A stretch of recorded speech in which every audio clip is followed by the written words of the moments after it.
All right, Adonis, so take me back to before the personal brand took off. Obviously, over the past 2 months alone, you've built this account from 0 to 40K. You built other people to 10, 20, 30, 40, 100,000 followers over the past couple of years and generated hundreds of millions of views. But before you actually became an expert in the space, got super skilled, like, what were you doing? Like, was this the first thing you did, or, what was kind of life like for you before you got into all this? I was playing football for a while, and that was an incredible journey. But at some point, the hours got heavy. I started getting on the bench quite a bit, and that for me was mentally taxing because I thought the more hours I put into the game, the more outcome I get out.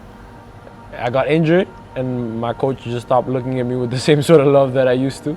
And I think most people understand that in their 9 to 5s. Like when you have a CEO that just kind of doesn't give you the appreciation and effort that you think you deserve. Mentally, it's incredibly taxing. And then when I got an injury, I got in a fight with family. And from there, went to the bench, mentally got into a horrible space. Just nights of anxiety, sweats. On my last $500, at that point, I just really didn't know what to do. I think I say this way too much, but personal branding did save my life and my mental state, if I'm honest. Just because life at that point was a lot more negative than positive. How did you discover personal branding? Because obviously, like, we've all tried, me and you, dozens of different business models and things online. Was this the first thing you did? Like, what made you think this is for me? Definitely not the first thing I did. First thing I did was drop shipping. Like, we used to import scooters into LA and sell them to college kids on campus. We also used to sell some women's products, but those were just very heavy on startup cash. And as a college kid, as a young kid, I didn't have jack. So even the $500 I would have, or the $1,000 I would have, every time I would just go to zero. And with PB, it was the thing. It's like essentially like you're investing in Bitcoin, but Bitcoin is less than $1. All you need is consistency and to actually record yourself and to be okay with feeling cringe. Yeah, and so it was actually when I saw somebody go from like 0 to 30K in a matter of a week or two that I reached out and I was like, yo, you must be on some sauce. And when I reached out, he was like, yeah, all you have to do is learn how to tell stories. When you started, like, what was the core idea that made you think, like, this is meant for me instead of other businesses? Obviously, the startup capital is low, but what was the appeal for content to you? I think, one, there's no other business model that you can sort of document your life, and it's not an extra tax on your time. Like, you're just documenting the life that you're already living, and the emotions that you're already feeling intensely, the anxiety, the ambition, the hope, the pain, and sharing that with other people, and hopefully, ideally, sharing a lens, sharing a piece of hope that life can get better. You know what I mean? Yeah.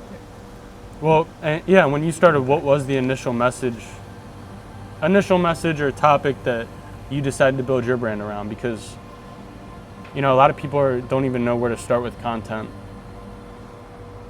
Realistically,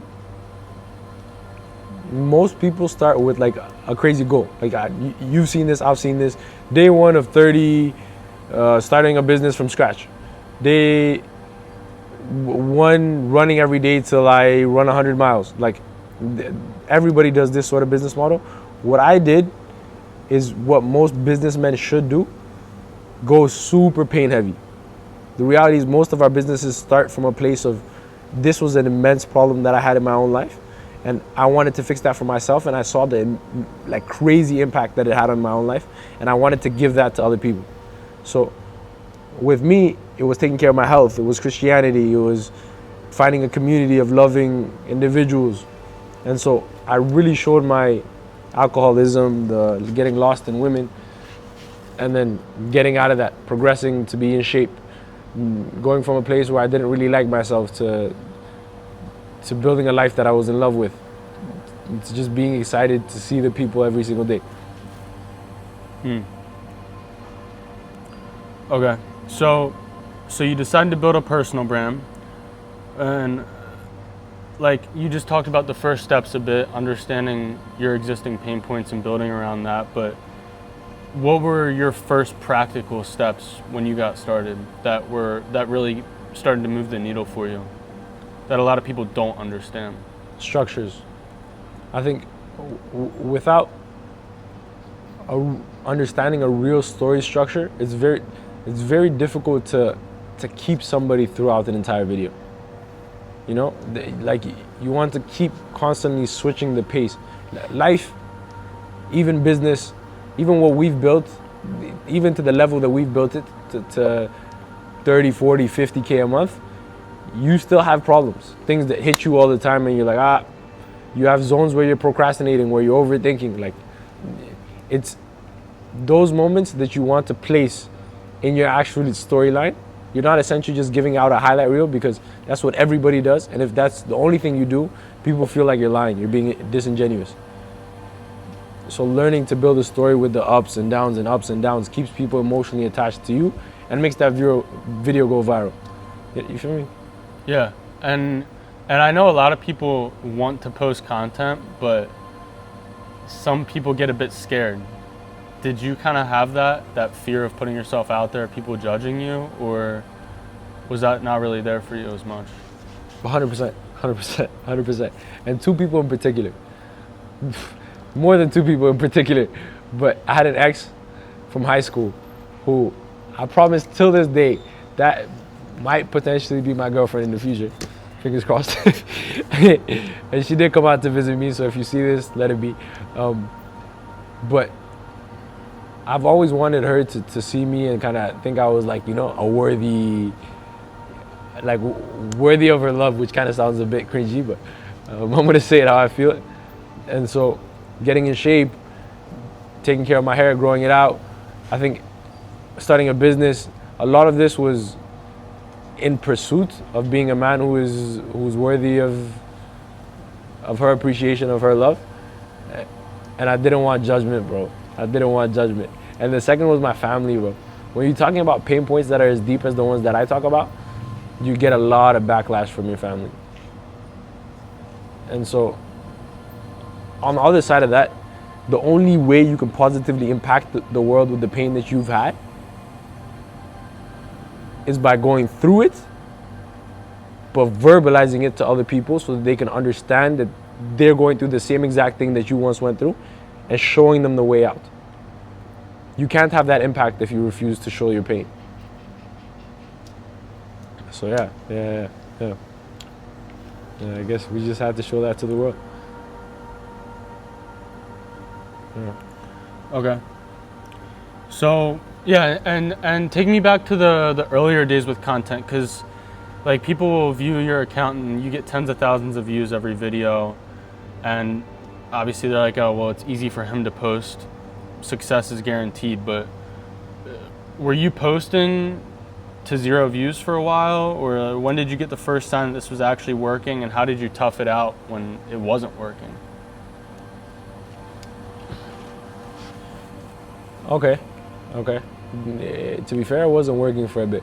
And successful people are like, the real indicator of successful people is that they can do things that have no reward for a prolonged period of time.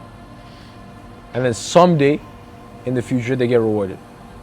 For a while, I was literally scripting, editing, doing that until 3 a.m., waking up at 5 a.m., recording the entire day until I found a system that worked. But I would say between paying for my first mentorship and learning how to script, edit, and tell stories, and actually having a video hit 10K, it took about 20, 30 days. So like 3-4 weeks. But even 20, 30 days, most people couldn't stick through. You know what I mean? If that's your entire life on 2 hours of sleep, it's very rare that most people stick to it enough to see success. Why do you think it's worth it to stick through it? Because of the life that it's allowed me to live. Like right now, we've we're in Bali. The craziest part is I travel once or twice a month, like once every 2 weeks. My boy is here. He flew out yesterday to see me, and it's my business partner as well. And so the needle moves immensely. A community, you find people just like you, people driven to the same goals, people who have the same values. So like, if your outlook on life is this optimistic, driven, ambitious view, and you feel like around you is people who are just judging you for everything that you aspire to be and tell you you're not capable, you're not capable, you're not capable. You give your outlook to the world, and content just attracts 100, 1,000, 100,000 people just like you. You get immense opportunities. I went on podcasts. I get food for free at most places. I go to clubs for free. I get VIP clubs for free. People recognize me in the street. It's replaced. It's made me 10 times more than football ever did. It's replaced any sort of income that I've seen in the past.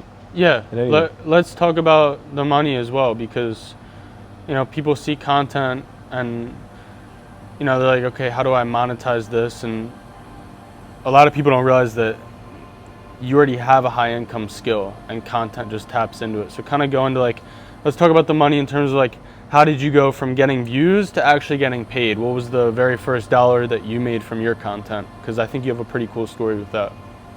Okay, so the first thing I ever monetized was actually football. Right? Why? Because football, I'd spend my entire youth playing football, and I had contacts with all the biggest coaches potentially in the world, like Adama Traore's coach, Lamine Yamal's coach, a sick amount of coaches in Barcelona, Madrid. And so the easiest thing for me to do was help kids and adults and academy players and semi-professionals come to Barcelona, get housing, connect them with coaches. But I'd spent so much time building this skill, and it was obviously in demand in the market because everybody wants to be a footballer. And so I realized if I was the connecting dot, I could make a fortune. But I could also change people's lives completely, because that would have been a dream that they never fulfilled. And that's the same with any passion. There's people with pickleball making $56,000 a month. We talked about a granny with menopausal weight loss making $96K a month. Like it's flipping crazy. Okay, so, and once you made that first dollar, how did you kind of scale that? What did that open your eyes to? Because you went from, okay, there's opportunity with personal branding to, oh, this is actually a real business, I'm not just a content creator. What do you think people kind of miss when they first enter the space where they don't understand that, oh, this is a real business? Look, this is gonna sound so insensitive, but they think $10,000 a month is a lot of money. And I for the first time when I made even $4,000 a month, I was like, yo, I am rich. I invited all my friends out. I stopped going on the metro. I started taking taxis everywhere. I told my boys, yo, you know what? I'm gonna take you boys shopping. And then I spent a band on my boys. And that's just, I guess that's what most people do when they first touch money. But as soon as I got into the industry, I made a lot of friends in the industry. And as soon as I made a lot of friends in the industry, I realized people were making 50, 60, 70, 200, 300K a month. And completely got desensitized, because people were thinking about money, what I used to think about in years, in months, Yeah, and so impact, bro. Alex Hormozy made 100 mil in 24 hours. From content. In 24 hours. Not starting your personal brand today is like not investing in Bitcoin 10 years ago. It's arguably the most Maybe I'm biased, but I've tried a million things and the other things didn't work. What do you think about people who say it's getting oversaturated now? The specific thing I would say is, in the streets, because there's 7 billion people, are you still not able to make somebody smile? You know what I mean? You still have friends, you still have people who like you. And your lens, your outlook on the world is something that's unique. Nobody else would have, because nobody else has the life experiences or the DNA, the actual, the flesh. And so if you're able to embody that and then show your lens, your energy, and then you do that through a structure that keeps them entertained, you'll get so many people who are in love, completely in love with you. And you'll change some, I mean, you see a lot of the texts that we get, and it's like, you Crazy. changed my life, you know what I mean? Crazy. On the daily. On the daily. And that's, for me, that's immense. That's, Yeah. I wouldn't trade that for anything. And now you're here in Bali. This is a lot of people's dream life when they're 60. They want to go retire on an island and not worry about money. You're running about to be $1 million a year business from content, from your laptop. So what does a typical day look like for you now? How different is it from your old life? Like, did you expect this? Were you kind of, what was your ideal life looking like when you got into content? Was this your goal to be where you're at now? No. We completely surpassed our goal. Like, my first goal was 10K a month. And we banged that. We banged that out of the park. And I didn't even think I would move, you know? Right now we wake up at 4 a.m. and I know most of you would be like, that's crazy. And we don't do that on weekends. We still enjoy ourselves a little bit on weekends. But gym is done, content is done, everything is dialed before 10 p.m. So we still have the freedom to go and enjoy ourselves, to go to the beach, to surf, to go to waterfalls, to travel around the world. And you have the freedom to shop when you want to shop, to eat where you want to eat, because the small expenses no longer look like expenses. And on top of that, you get to see other people's lives change. You get to see the chaos that you once had and take them out of that chaos. And I think, I heard one guy talk about this, and this was an incredible quote that I heard. There was a son and a father, and they were in a storm. And the father was driving in the storm, and he just kept driving. And then the son was like, stop, there's a storm. And then the father was like, don't worry, just keep going. Like, if we stop now, we're gonna stay in this storm. And so he went, and then they were out of the storm. And the son is like to the father, all right, now we gotta keep going, so the storm doesn't catch us. And the father said to the son, there's still people in the storm. You know? We know there's an out, but they don't know there's an out. And so when you get to take somebody out of the storm, I think that's the most immense feeling, like the feeling of light. Yeah, Tony texted us this week when he went to church and he found community. For me, that was massive. Cena got a UGC deal and somebody texted her. I don't know, this type of stuff really warms my heart. Like, well, and why do you think most people struggle to make it out of the storm? Because they don't know there's an end to the storm. Like, they don't know, you know? It's difficult to just keep going if you don't know there's sunshine on the other end. And so if you have the opportunity, the blessing to see the sunshine, it's a responsibility. Christ, if he came down from the heavens and he knew what heaven looked like, he only came down because it was his responsibility to take people, to make them feel what that was. And so I think that responsibility to me has been placed on my heart, especially because so many businessmen are extremely traumatized individuals. So it's either they live in this constant hell, or they live a life that's fruitful and abundant in a million different ways. And so being the catalyst of that is a bigger blessing than I could ask for. Damn, this is getting a lot more emotional than I thought it was. Yeah, and I mean, looking back, like, what are some beliefs you had to let go of to make it through the storm? Because, bro, there's people who have been wanting to start content for years. I'm not worthy. I think if I'm honest, my brother and sister, my sister's an Ivy League student.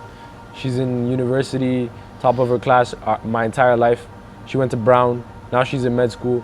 My brother's getting his master's degree. I'm a dropout. But that was a narrative that was pushed to me since I was young. And I don't know. Not feeling worthy makes you like In the beginning, at least, it made me cheaper with editors. It made me not believe there was an output. Like, and it made me not believe in myself, essentially. And so when there's isolation plus not feeling worthy, it's a very dark place to be in. But then when you build a community of people who are hopeful around you, there's something called contagious thoughts. Like, you take the thoughts of other people. So the first time my partners were like to me, if you invest in this and it's a lot higher quality, then we're gonna make 10 times the money. And so their like positive, optimistic outlook fixed my outlook. And then that was affirmed with actual evidence. So we invested higher in editors, and that moved the needle immensely. Damn. Yeah. Like, believing and moving in that frequency is massive. Like, believing that you're worth it, you know? Because you are the man who's changing everybody else's life. And so if you're not a boat who believes that he's worthy, everybody else is going to sink. I don't know if I said that right, but that was massive for me. Believing I deserve the freedom, believing I deserve the life. Yeah. And massive. Like, someone watching this, like, obviously your younger self, if you were watching this video, you'd probably be like, damn, I want to live that life.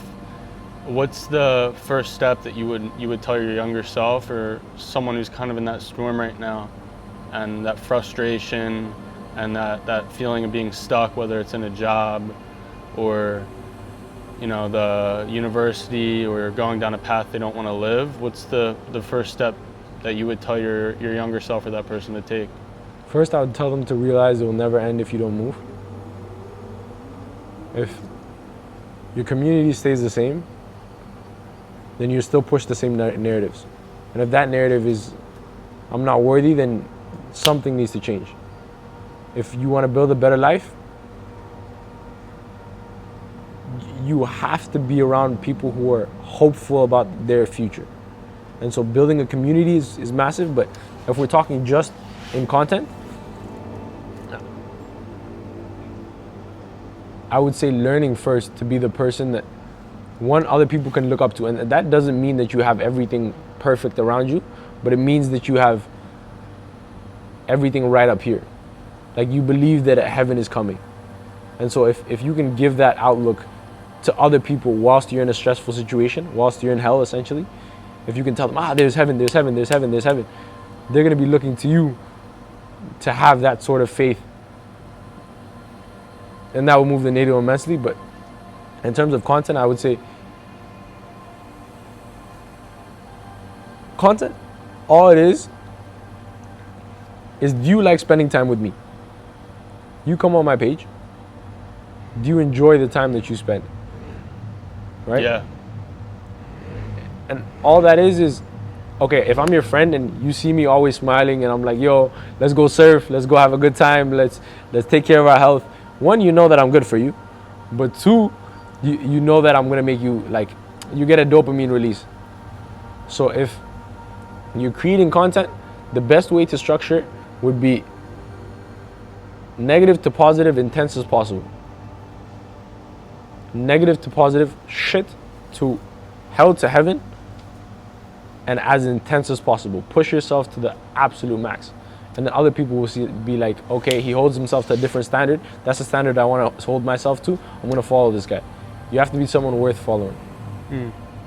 And I mean, a lot of people, if they feel stuck, they probably don't feel like there's someone worth following yet. So what's the first step to take that action? Kind of like a last message to leave people off with, to hold tightly to themselves.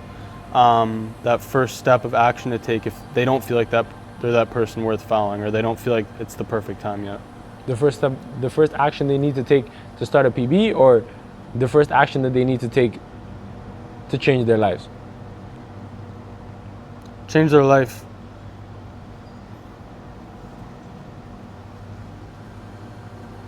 Ooh, it's a mental shift. It used to be, I'm scared, so I'm not gonna do it. And then now it's, I'm gonna do it scared because I want the X outcome. And so as soon as you're willing to just be like, whether hell or high water rises, I'm gonna get this shit done. You'll get it done. Yeah. You dropping more YouTube videos now. No, that was really good. That was actually really good.